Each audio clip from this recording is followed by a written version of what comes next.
ಬೇಕಾಯಿತು. ಆಮೇಲೆ ಕೆಲವರು ಕರೋನಾ ಹೋದ 6 ತಿಂಗಳಾದರೂ ಮಾಸ್ಕ್ ಹಾಕ್ತಾ ಇದ್ರು. ಈಗ ಇತ್ತೀಚೆಗೆ ಏನು ಸಮಸ್ಯೆ ಆದ್ರೆ ಹಾಕ್ತಾ ಇದ್ದಾರೆ. ಅಂದರೆ ಆ ಒಂದು ಭಯ ಬಿಡಬೇಕು ನೀವು. ಈಗ ಹೆಚ್ಚಿನ ಸಂಖ್ಯೆಯಲ್ಲಿ ನನಗೆ ಕೇಸಸ್ ಕಂಡು ಬಂದಾಗ DH ಅವರು ಏನು ಹೇಳ್ತಾ ಇದ್ದಾರೆ, ಇಲ್ಲ ಮೇಡಮ್ ನಾವು ಜನರಿಗೆ ಹೇಳ್ತಾ ಇದ್ದೀವಿ, ಈಗಿದು ಮಂಗನಿಂದ ಬರ್ತಾ ಇದೆ ಕಾಯಿಲೆ ಅಂತ ಎಲ್ಲರಿಗೂ ಗೊತ್ತಾಗಿದೆ. ಬಟ್ ಅಂದ್ರೂ ಕೂಡ ನಾವು ಪ್ರಿಕಾಷನರಿ ತೊಗೊಂಡ್ರೆ ನನಗೇನು ಆಗೋದಿಲ್ಲ, ನಾನಿಷ್ಟು ದಿನ ಕಾಟದಲ್ಲೇ ಇದ್ದೀನಿ, ನಾನಿಷ್ಟು ದಿನ ತಿರುಗಾಡ್ತಾನೆ ಇದ್ದೀನಿ, ಪ್ರಿಕಾಷನರಿ ತೊಗೋಬೇಕು. ಏನು ಮಾಡಬೇಕು? ಓನ್ಲಿ ಪ್ರಿಕಾಷನರಿ ನಾವು ತೊಗೊಳ್ಳಿಕ್ಕೆ ಅವಕಾಶ ಇದೆ. ಮತ್ತು ಹೆಚ್ಚಿನ ಪ್ರಕರಣಗಳಲ್ಲಿ ನಮ್ಮ ಗೌರ್ಮೆಂಟ್ ಹಾಸ್ಪಿಟ್ಲಿಗೆ ಜನ ಬರಲಿಕ್ಕೆ ತಯಾರಿಲ್ಲ. ಹಾಸ್ಪಿಟ್ಲಿಗೆ ಬಂದರೆ ನಾವು ಸಾಯಕ್ಕೆ ಬರಬೇಕಾ ಅಂತ ಒಂದು ಪ್ರಶ್ನೆ ನಿಮ್ಮನ್ನು ಕೇಳ್ತಾ ಇದ್ದಾರೆ ಅವರು. ಅದು ಜನ ನೋಡಿ, ನಾವು ಕರೋನಾನಲ್ಲಿ ಏನಾಯ್ತಂದರೆ ಬೇರೆ ಪ್ರೈವೇಟ್ನವರು ದುಡ್ಡು ತಿಂದು ಎಷ್ಟೋ ಜನರನ್ನ ಕೊಂದುಬಿಟ್ರು. ಗೊತ್ತಿದೆ ನಿಮಗೆ.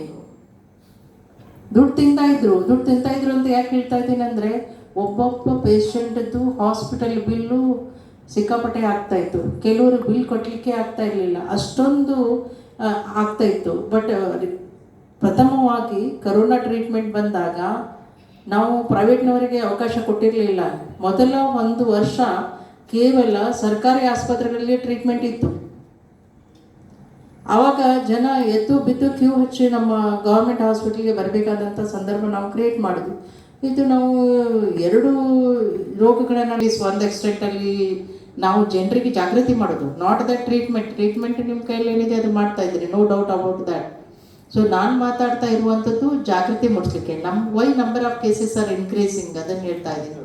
ಆ್ಯಂಡ್ ವೈ ಸ್ಯಾಂಪಲ್ಸ್ ಏನು ನಿಮ್ಮದು ಕಲೆಕ್ಷನ್ ಮಾಡ್ತಾ ಇದ್ದೀರಿ, that samples collection is not satisfactory. ಇನ್ನೂ ಸ್ಯಾಂಪಲ್ ಸಂಖ್ಯೆ ಜಾಸ್ತಿ ಆಗಬೇಕು. ಅದರ್ ಡೇ ನಾನು ಹೆಲ್ತ್ ಕಮಿಷನರ್ ಅವರಿಗೂ ಮಾತಾಡಿದ್ವಿ, ಅವರೂ ಕೂಡ ಹೇಳ್ತಾ ಇದ್ದಾರೆ, ನಿಮ್ಮ ಜಿಲ್ಲೆಯಲ್ಲಿ ಕಲೆಕ್ಟ್ ಮಾಡುವಂಥ ಏನು ಸ್ಯಾಂಪಲ್ ಸಂಖ್ಯೆ ಇದೆ ಅದು ಡಬಲ್ ಆಗಬೇಕಿಲ್ಲ, ಸ್ಯಾಂಪಲ್ ಕಲೆಕ್ಟ್ ಮಾಡಲಿಕ್ಕೆ ಏನು ತೊಂದರೆ ಅಂತ ಹೇಳಿದರು.